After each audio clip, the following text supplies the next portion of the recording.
अध्याय 3 वीर बालक रामचंद्र।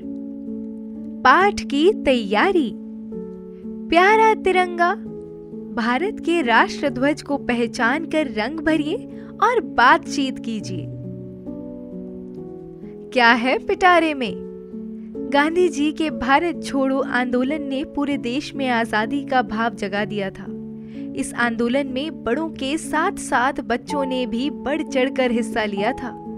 अंग्रेजों से भारत को मुक्त कराने के लिए अनेक बालक बालिकाओं ने प्राण न्यौछावर कर दिए थे। नीचे एक ऐसे ही वीर बालक रामचंद्र की कहानी पढ़िए। सन 1942 में महात्मा गांधी ने देश को अंग्रेजों से मुक्त कराने के लिए भारत छोड़ो आंदोलन चलाया था। गांधी जी की पुकार पर देश भर के लोग आंदोलन में कूद पड़े थे। बड़े ही नहीं, बच्चे भी देश की आजादी के लिए सब कुछ बलिदान कर देना चाहते थे। उत्तर प्रदेश के देवरिया जिले में भी आंदोलन जोरों पर था। 14 अगस्त 1942 का दिन था। गांव-गांव से लोग देवरिया शहर की ओर चल पड़े थे। स्कूल के विद्यार्थी भी पीछे नहीं थे।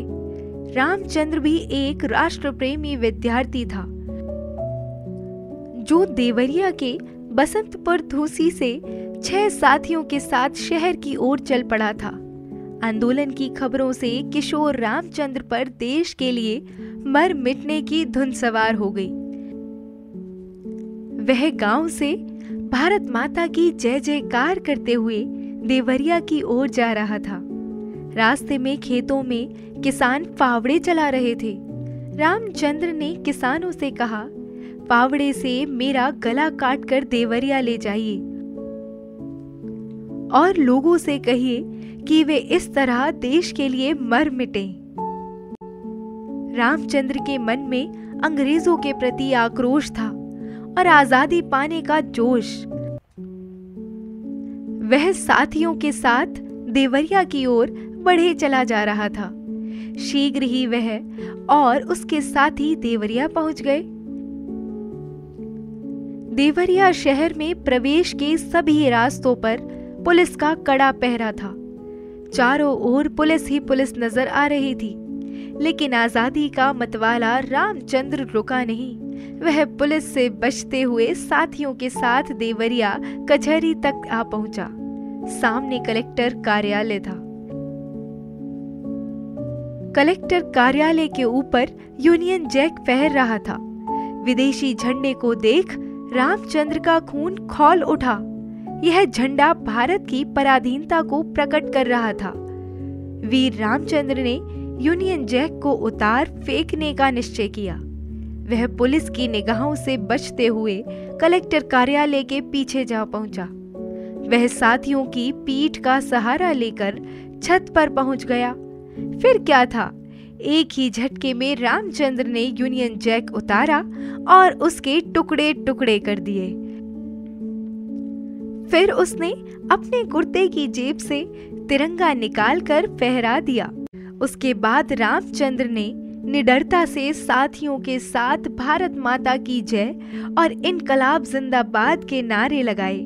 जब उनकी आवाज नीचे पहुंची तो पुलिस चौंकी, लेकिन तब तक रामचंद्र पुलिस की आंखों में धूल झोंक कर अपने साथियों के साथ वहां से निकल गया। वापसी में इन किशोरों ने देखा कि रामलीला मैदान में क्रांतिकारियों की सभा चल रही है, तो सभी उसमें शामिल हो गए। तभी पुलिस ने सभा कर रहे लोगों पर लाठियां गोलियां बरसाना शुरू कर दिया। लोग तितर बितर होकर भागने लगे। पुलिस ने भागने वालों पर भी लाठियां गोलियां बरसाईं। निडर रामचंद्र पुलिस के इस कृत्य पर क्रोध से जल उठा। उसने पुलिस वालों को ललकारते हुए कहा, इन भागने वालों को क्यों मारते हो? मारना है तो मुझे मारो। एक किशोर के मुख से यह बात सुनकर मजिस्ट्रेट दंग रह गया। उसने रामचंद्र से पूछा, मरना चाहता है? रामचंद्र ने छाती खोलकर कहा, हाँ, यहाँ मारो। मजिस्ट्रेट ने पिस्तौल निकालकर गोली चला दी। रामचंद्र वहीं गिर पड़ा। साथ ही उसे अस्पताल ले गए, पर वह बच न सका। किशोर विद्यार्थी रामचंद्र ने देश के लिए जीवन का बलिदान दे दिया। भारतीय स्वाधीनता आंदोलन के इतिहास में उसका नाम अमर हो गया।